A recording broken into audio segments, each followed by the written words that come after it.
Using or threatening to use deadly force should never be a decision that is taken lightly. The Florida Castle Doctrine Law outlines the specific requirements that must occur before you are allowed to use or threaten the use of deadly force. A person is presumed to have held a reasonable fear of imminent peril of death or great bodily harm to himself or herself or another when using or threaten to use defensive force that is intended or likely to cause death or great bodily harm to another. Dictionary.com defines the word presumed as suppose that something is the case, based on probability. When reading Florida Statute 776.013 subsection 2, I'm sure you also notice the word if. This means that before you can use or threaten the use of deadly force, certain requirements must be met under the law. Florida law provides two statutes that must be met before this presumption can be made. The person against whom the defensive force was used or threatened was in the process of unlawfully and forcibly entering, or had unlawfully and forcibly entered a dwelling, residence, or occupied vehicle, or if that person had removed or was attempting to remove another against that person's will from the dwelling, residence, or occupied vehicle. The first requirement clearly states that the attacker must be in the process of unlawfully and forcibly entering, or the attacker has unlawfully and forcibly entered a dwelling, residence, or occupied vehicle, or the attacker has already removed or is attempting to remove a person against that person's will from the dwelling, residence, or occupied vehicle. The second requirement that must be met before you can use or threaten the use of deadly force under the Castle Doctrine Law is found in Florida Statute 776.013, subsection 2, subsection B. Here's what it says. The person who uses or threatens to use defensive force knew or had reason to believe that an unlawful and forcible entry or unlawful and forcible act was occurring or had occurred. In order to fully understand these two statutes, we've got to take a moment to break down some of the key words that we just discussed. The very first keyword we're going to discuss is unlawful entry. What does unlawful entry mean? Unlawful entry means that entry into and possession of real property, even if the possession is temporary, or for a portion of the real property, when such entry is not authorized by law or consented to by a person entitled to possession of the real property. This means that the attacker does not have a legal right to be inside of your home or occupied vehicle and that they were not invited. What does by force mean?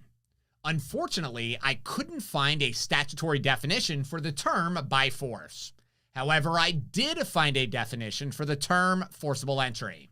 Forcible entry means entering into and taking possession of real property with force in a manner that is not peaceable, easy, or open, even if such entry is authorized by a person entitled to possession of the real property, and the possession is only temporary or applies only to a portion of the real property.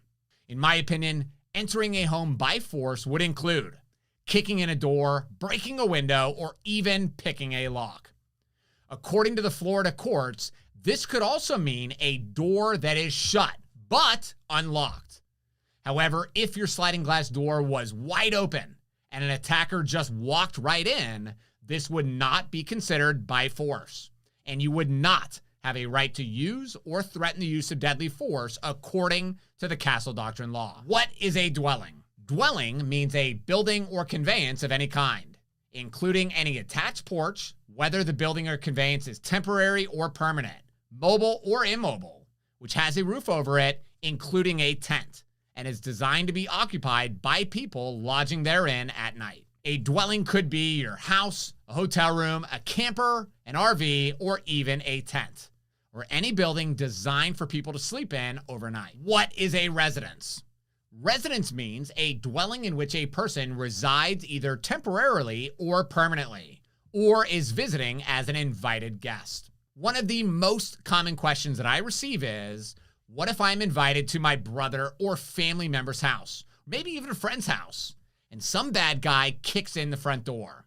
Am I allowed to use or threaten the use of deadly force as an invited guest? Yes, This statute clearly states that you have the exact same rights as that homeowner. Vehicle means a conveyance of any kind, whether or not motorized, which is designed to transport people or property. The Castle Doctrine, Florida Statute 776.013, subsection 2, subsection A, clearly states that it must be an occupied vehicle. This means that an individual must be inside of the vehicle before you can use or threaten the use of deadly force. Just imagine for a second, you pulled into a gas station. You want to run in and grab an energy drink, but you're in such a rush. So you decide to leave your car running because we all know it takes so long to start your car. While you're inside, you see a man get into your vehicle and begin driving away. Now, there's no one in the car except the bad guy. Do you have a legal right to whip out your gun and just start cranking rounds at the car? Of course not. Because according to the Castle Doctrine, someone other than the bad guy would have to be inside of the vehicle before the Castle Doctrine statute would be in effect. Because the vehicle was empty when the bad guy got in, you would not have a right to use or threaten the use of deadly force.